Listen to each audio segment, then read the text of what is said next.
Hi hello అండి, welcome back to Vijaya collection. మన విజయ కలెక్షన్లో ఇప్పుడైతే శారీ కుచ్చులు అయితే చూపిస్తాను, ఒకసారి చూద్దాం రండి. చూసే ముందు ఇంకా ఎవరైనా మన ఛానల్ని సబ్స్క్రైబ్ చేసుకోకుండా ఉంటే వెంటనే సబ్స్క్రైబ్ చేసుకోండి, పక్కనే ఉన్న బెల్ ఐకాన్ని క్లిక్ చేయడం మర్చిపోకండి. చూడండి ఫ్రెండ్స్, ఇప్పుడైతే మనం వీడియోలోకి వెళ్ళిపోదాం. Let's go video. చూడండి ఫ్రెండ్స్, కస్టమర్ అయితే ప్లెయిన్ కుచ్చులు అయితే పెట్టేయమని చెప్పారు. సో నేనైతే ప్లెయిన్ కుచ్చులు అయితే పెట్టేశాను. చూడండి ఎంత బాగున్నాయో చూడండి.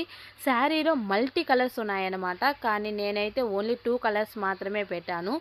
చూడండి, చాలా అంటే చాలా బాగున్నాయి. ఫినిషింగ్ కూడా చాలా బాగుంటుంది. మన దగ్గర శారీ కుచ్చులు స్టార్టింగ్ 200 రూపీస్ నుంచి అయితే స్టార్ట్ అవుతుంది అనమాట. సో ఎవరికి ఏ డిజైన్ కావాలన్నా స్క్రీన్ మీద ఉన్న నెంబర్కి అయితే వాట్సాప్ చేయండి. ఇంకొక విషయం ఏమంటే, మన దగ్గర అయితే శారీ కుచ్చులు అయితే ఆఫర్లో అయితే ఉన్నాయన్నమాట. ఎనీ 5 శారీస్కి అయితే డిజైన్కి సంబంధించినవి కుచ్చులు పెట్టుకున్నారంటే ఒక శారీ ప్లెయిన్ కుచ్చులు అయితే ఫ్రీగా అయితే వేయిస్తామన్నమాట. సో ఎవరు ఈ ఆఫర్ అయితే మిస్ అవ్వకండి. మళ్ళీ చెప్తున్నాను అనమాట, 500 రూపీస్వి శారీ కుచ్చులు కానీ పెట్టుకున్నారంటే ఒక్కటి ప్లెయిన్ కుచ్చులు అయితే ఫ్రీ అనమాట. సో ఎవరు ఈ ఆఫర్ మిస్ అవ్వకండి. Thank you so much. Bye bye.